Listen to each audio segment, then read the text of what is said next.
gente.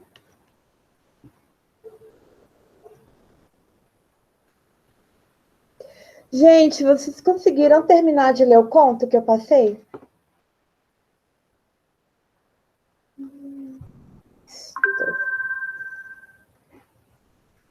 Só coloquem para mim. Deixa eu ver aqui. Vocês conseguem ver o slide? Sim?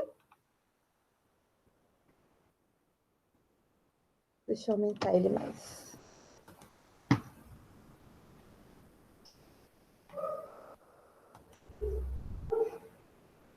Certo. Só estou aumentando ele aqui. Ok. Bom, então espero que estejam todos bem. Bom dia novamente. Desculpa pelo imprevisto. Bom, na nossa última aula, né, a gente falou sobre os gêneros, né, da narrativa e todos os elementos que ela contém. E eu também apresentei para vocês o conto, né, A Cartomante, né, do Machado de Assis, nosso grande escritor brasileiro. Eu imagino que muitos de vocês, né, o conheçam.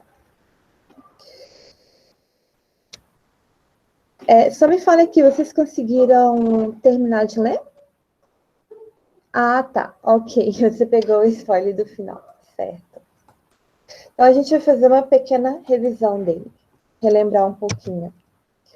Bom, A Cartomante, né, é um conto do gênio da literatura brasileira Machado de Assis, que conta a história do triângulo amoroso composto por Vilela, Rita e Camilo, originalmente publicado no jornal Gazeta de Notícias do Rio de Janeiro, em 28 de novembro de 1884. O conto acabou sendo recolhido, mais tarde na coletânea do autor de várias histórias, né, em 1896. Aqui um pouco do resumo, não sei se todos conseguiram terminar de ler, e parece que tem alunos novos também, né? Então, a história ela começa numa sexta-feira de novembro de 1869. Rita, angustiada com a sua situação amorosa, resolve consultar as escondidas. Bom dia. Bom dia. Você entrou agora? Deixa eu ver aqui. Ok. Certo. Rita, às escondidas, com sua situação amorosa, resolve consultar uma cartomante, que serve como uma espécie de oráculo. Apaixonada pelo amante Camilo, amigo de infância do marido, Rita teme pelos relacionamentos ocorrerem em paralelo, ou seja, ela está com medo ali de alguma situação que não devia estar acontecendo. Camilo zomba da atitude da amante, porque não acredita em nenhuma superstição. Rita, Vilela e Camilo eram bastante próximos, especialmente após a morte da mãe de Camilo. Rita e o marido viviam em Botafogo, e quando conseguiam escapar da casa, iam encontrar o amante às ocultas na Ria dos Barbones. Um momento. Como daí chegaram ao amor, não soube ele nunca. A verdade é que ele gostava de passar as horas ao lado dela. Era sua enfermeira moral, quase uma irmã. Principalmente, era mulher e bonita, odor de feminina. Eis o que ele aspirava nela, em volta dela, para incorporá-lo em si próprio.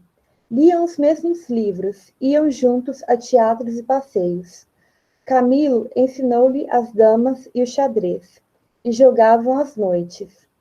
Ela mal, ele, para lhe ser agradável, pouco menos mal. Camilo sentiu-se seduzida por Rita, e fato é que se instalou um triângulo amoroso. Então, análise, né? Uma característica que vai ser bastante comum, né, na prosa do Machado de Assis vai ser o final, né, em aberto. E eu não sei se vocês sentiram isso, mas tem um certo humor, digamos assim, no conto, que é também uma outra característica da narrativa, né, do Machado de Assis.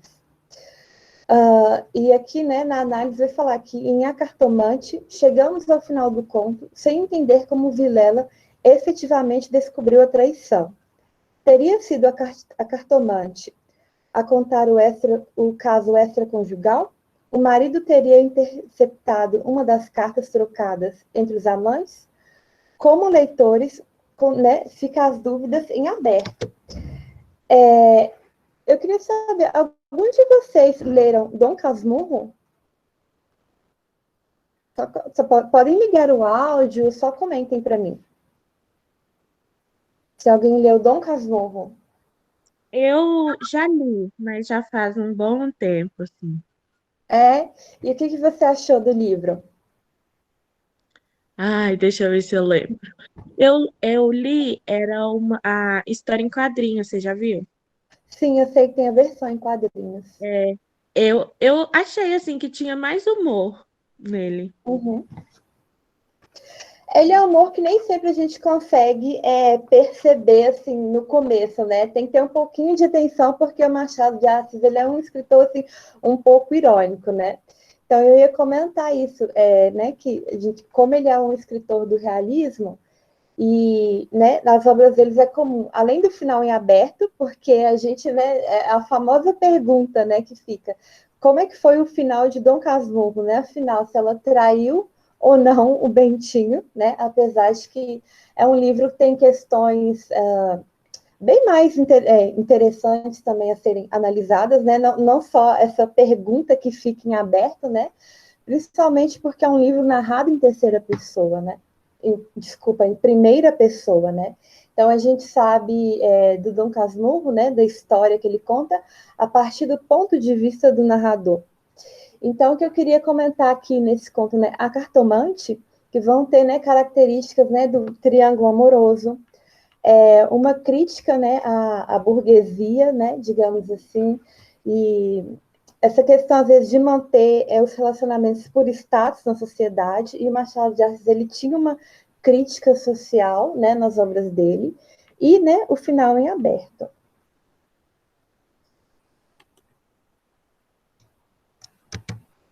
Então, aqui, né, esse aqui é o nosso Machado de Assis, né, e como eu disse, ele é um dos principais nomes do realismo do Brasil. Então, o realismo ele foi um movimento literário artístico que teve início em meados do século XIX na França. Como o nome sugere, essa manifestação cultural significou um olhar mais realista e objetivo sobre a existência e as relações humanas, surgindo como oposição ao romantismo e a sua visão idealizada da vida, né? Então, se a gente estava acostumado, né, a ler ali os livros, né?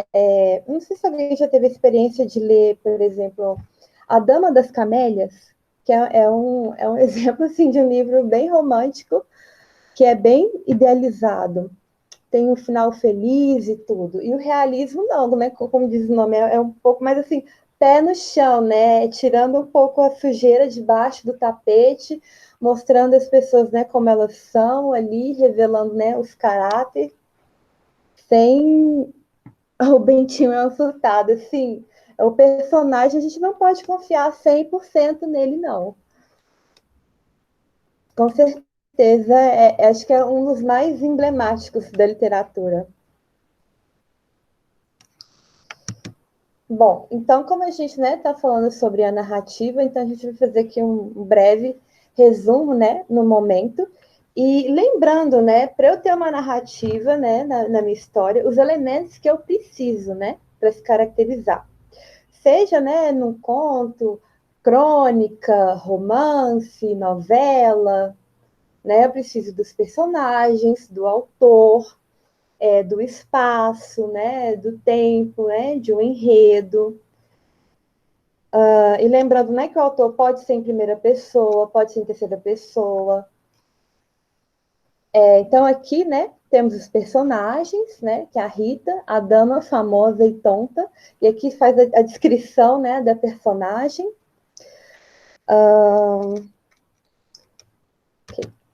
O enredo, né, que está centrado em torno de um caso de adultério, né, de um moço e a mulher de seu melhor amigo, Vilela e Rita, o casal, né, o Camilo, o amante, né, do triângulo amoroso, que é desfeito por Vilela quando ele mata a esposa e depois o amante, né? E a gente tem também o conflito, né, ou que a gente, né, pode falar assim como problema, né, o clímax, né, da narrativa, né, que sugere que a partir do momento em que Vilela escreve um bilhete, né, a Camilo, pedindo-lhe que vá à sua casa, né, e daí começa o desenrolar da trama.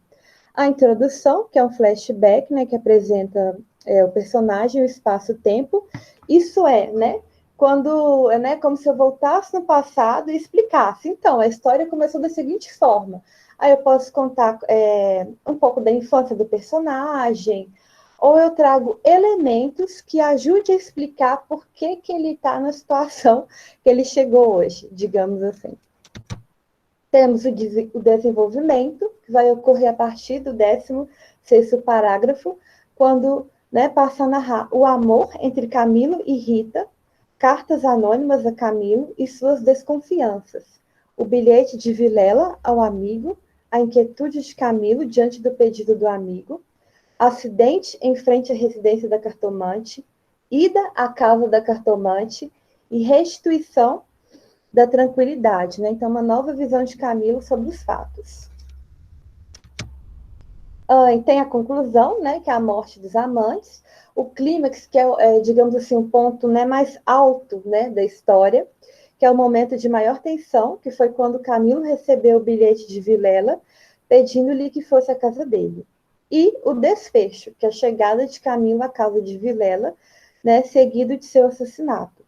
E o espaço, né, o lugar onde se passava, que era Rio de Janeiro, Rua do Botafogo, moradia da cartomante, né, local, e atmosfera lúgubre, né, de morte, no sentido assim, como se tivesse uma energia pesada, assim, no lugar.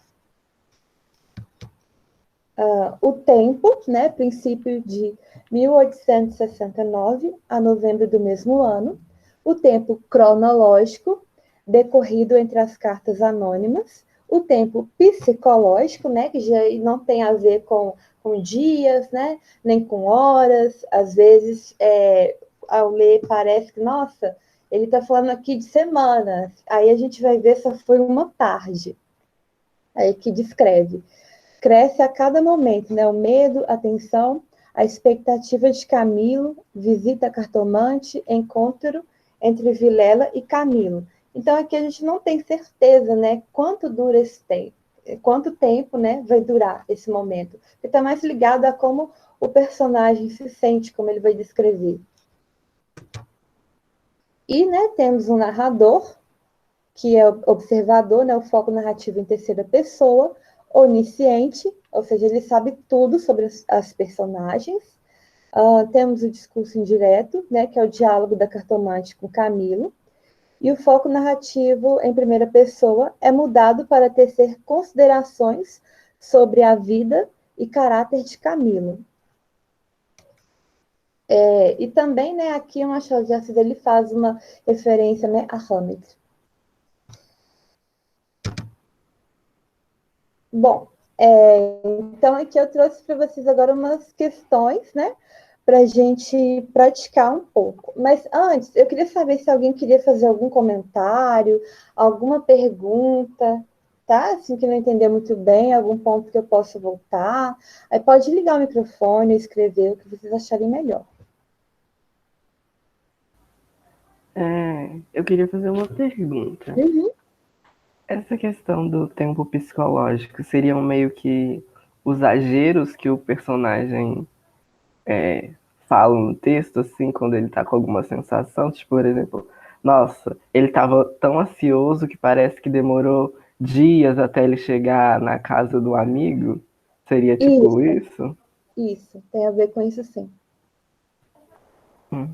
Entendi, obrigado. Imagina, de nada. É engraçado, porque às vezes parece assim, nossa, foi coisa de uma tarde, mas só foi 5 minutos, né? Então vai depender bastante. Alguém, por gentileza, poderia ler? Porque só fica eu lendo. Quem gostaria?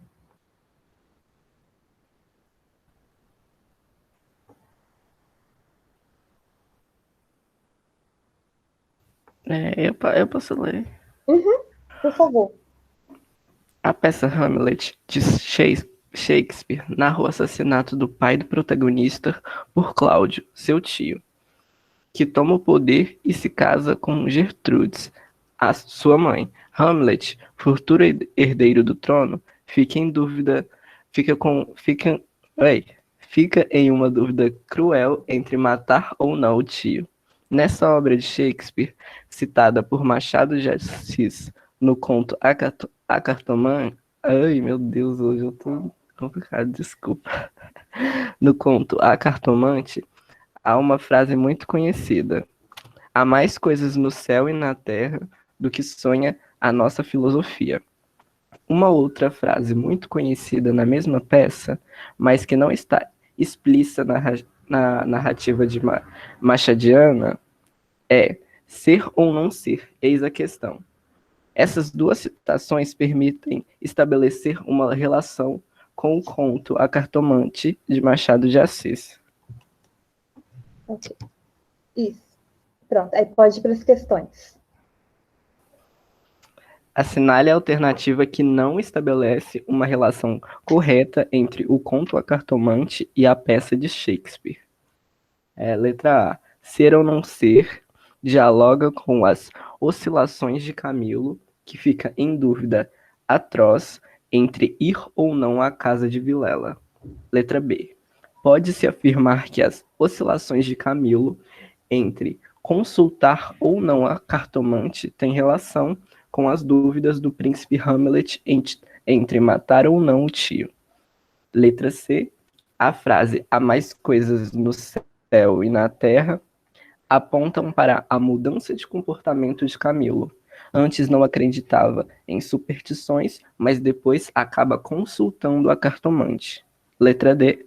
As dúvidas de Camilo entre crer ou não crer em superstições foram neutralizadas pelas afirmações do amante, que deu a ele uma resposta definitiva com relação ao seu amor por Rita. Isso. Aí vocês querem que eu volte um pouquinho? Ou dá para a gente tentar responder? Dá aqui um minutinho para vocês analisarem.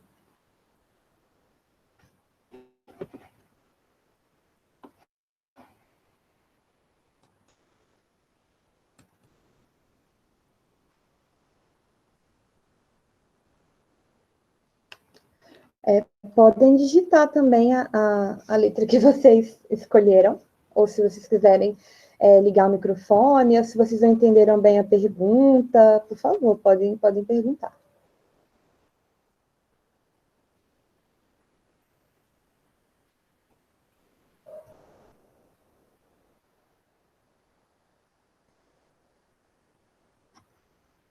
Eu não sei se vocês vão lembrar do conto, mas tem um momento, né, que ele cita essa frase, né?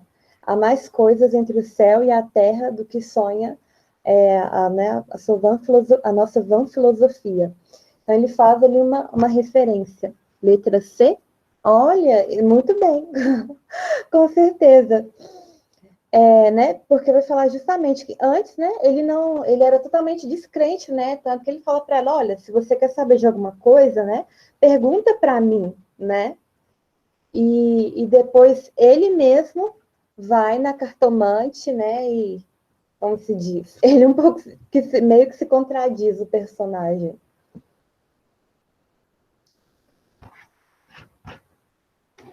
Ok. Gente, se vocês tiverem alguma pergunta assim, em relação, né, a esse assunto, ou mesmo sobre o conto, alguma coisa que não ficou muito clara. Bom, aqui a próxima pergunta, né, aí vai ser já sobre as figuras de linguagem, né, que foi o tema, né, das aulas anteriores. Aqui uma questão da Unicamp. Entre os versos de Gilberto Gil, transcritos a seguir, podemos identificar uma relação paradoxal em letra A. Sou viramundo virado pelo mundo do sertão. B. Louvo a luta repetida da vida para não morrer. C. De dia, de Adorim. de noite, estrela sem fim. Toda saudade é presença da ausência de alguém. Aí vocês lembram um pouco das figuras de linguagem, paradoxo, metáfora?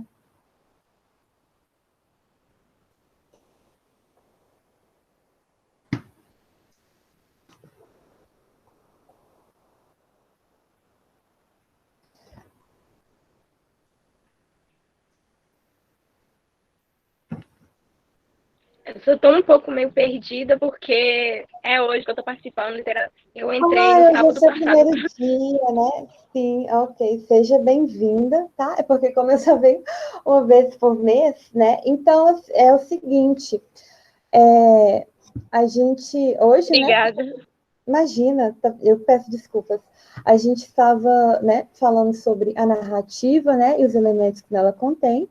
E antes a gente viu, né, um pouco das figuras de linguagem, né, né, que tem o sentido denotativo, conotativo, né, o sentido denotativo é quando as palavras de acordo com o significado do dicionário, né? Então ele dá uma definição, né, e, enfim, não tem ali dupla interpretação.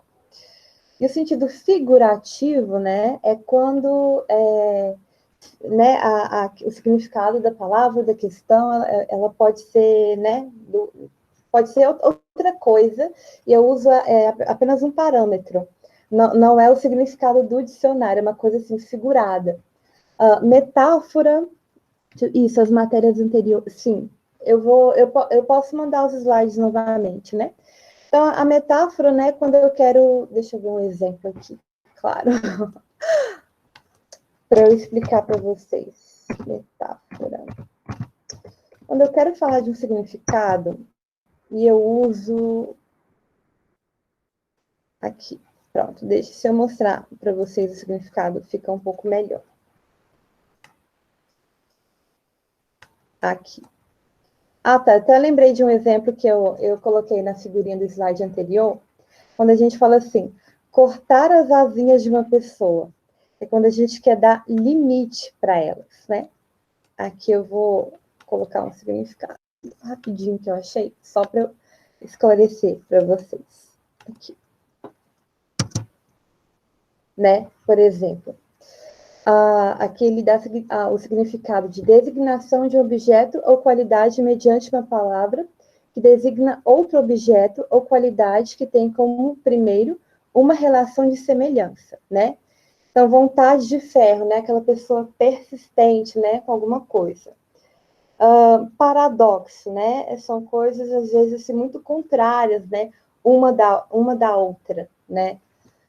Quando eu falo, né? De morte, vida, calor, frio, né? Então, são coisas diferentes, paradoxos.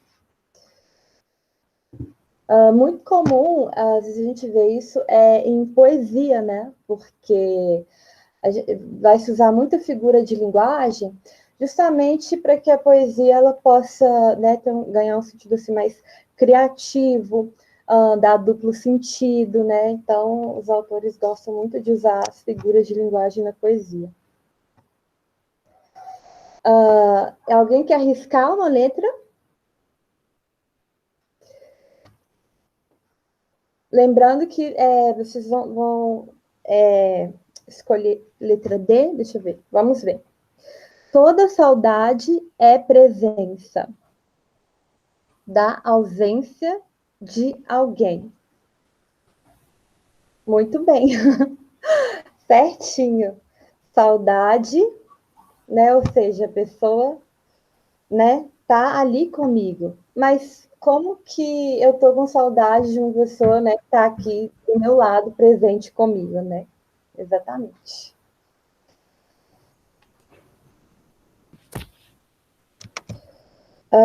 Próxima questão. Aí é um poema, aí eu gostaria que alguém lesse.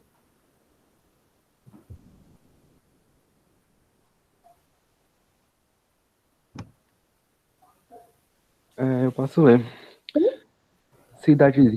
Cidadezinha cheia de graça, tão pequenina que até causa dó. Eu posso ler.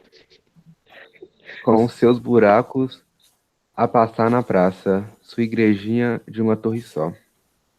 Nuvens que venham, nuvens e asas, não param nunca nem um segundo. E fica a torre sobre as velhas casas, fica cismando como é vasto o mundo. Eu que de longe venho perdido, sem pouso fixo, a triste sina, a quem me dera ter lá nascido, lá toda a vida, lá toda a vida poder morar, cidadezinha tão pequenina, que tudo cabe num só olhar. Isso.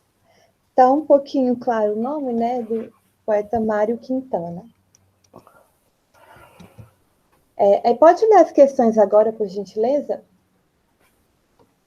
Com relação ao lugar descrito no poema, o eu lírico revela um ou uma A. Dúvida existencial. B. Desejo de pertencimento. C. Sensação de alívio pelo afastamento. D. Sentimento de dúvida gerado pelo pertencimento. E.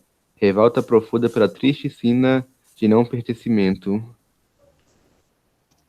Aí que eu vou voltar ao poema, que se vocês quiserem ler novamente.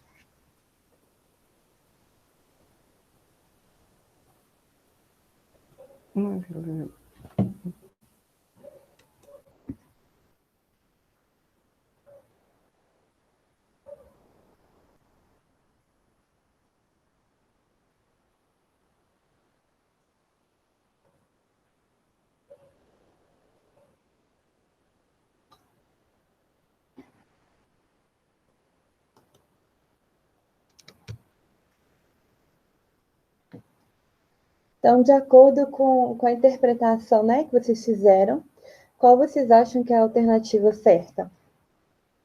O que esse poema passa, né, que vocês conseguem perceber dele?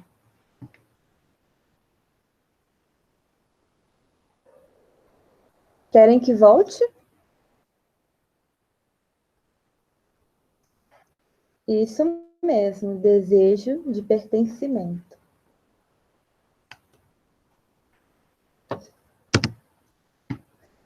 Justamente até pela forma, né, assim, afetiva, né, como ele fala, assim, do lugar, né, das lembranças,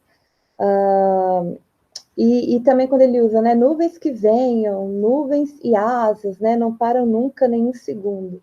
Então, é uma forma até poética, né, também de se referir ao próprio lugar. E principalmente aqui no penúltimo parágrafo. Eu, que de longe venho perdido, sem pouso fixo, a triste sinal, a quem me dera ter lá nascido. Justamente. Bom, gente, então, assim, né, era isso que eu tinha proposto para hoje. Eu não sei se eu estou falando muito rápido, né, até que eu ia perguntar isso para vocês, acho que eu estou falando muito rápido. Então, a proposta de hoje era, né, falar mais sobre os elementos narrativos, um pouco sobre o conto, e, né, fazer essa pequena revisão. E aí eu queria saber o que vocês estão achando, se vocês têm alguma dúvida, alguma coisa que vocês gostariam que eu esclarecesse melhor, aí vocês podem comentar. Ou se alguém tem algum assunto que estudou durante a semana e ficou com dúvida.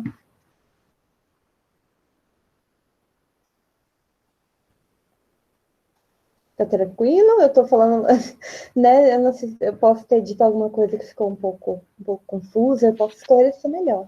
Ai, pra mim as aulas são de boa, mas uma Tá coisa, tranquilo? uma coisa que eu acho que se der pra você fazer que seria legal, como as Pode aulas têm, tipo, é um mês de distância aí, dependendo, seria legal, talvez, fazer igual a professora de filosofia se der, fazer tipo um resuminho e colocar do Drive, sabe? Uhum, Aí se sim. desse, acho que seria legal. Porque é um tempo muito grande assim, até outra aula. Mas aí se der. Não, pode deixar que eu vou colocar de novo. Eu cheguei a mandar no grupo, mas até porque como entrou alunos novos, né? Então é bom para a gente rever. Então, gente, fica o seguinte, tá? Se vocês puderem depois também terem bastante atenção nesses focos, né? Que figura de linguagem importante, questão da interpretação, né? E observar sempre agora que vocês forem ler um livro, seja de romance, novela, conto, ou mesmo uma história em quadrinhos, né? Prestem atenção, sabe? O autor, né? Quem que é o autor? Ele é o autor, é só em primeira pessoa? Está sendo narrado pelo personagem principal?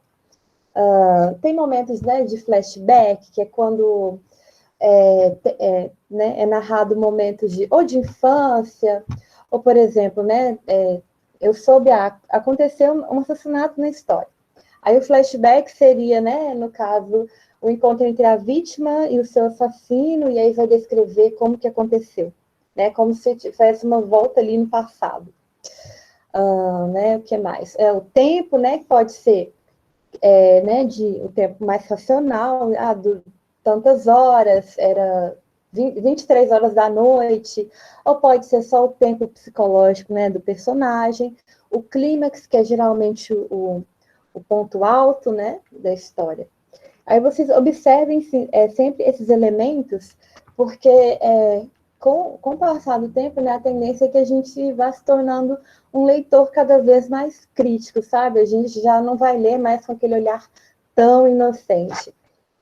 E também fica a dica, né, que o Machado de Assis, né, quem não conhece, não precisa pensar assim, porque é um clássico, é um pouco difícil de entender. Tudo bem que o Machado de Assis ele é um pouco irônico, ele tem essas críticas sociais, mas ele é um autor assim, maravilhoso, né, como se diz, altamente recomendável.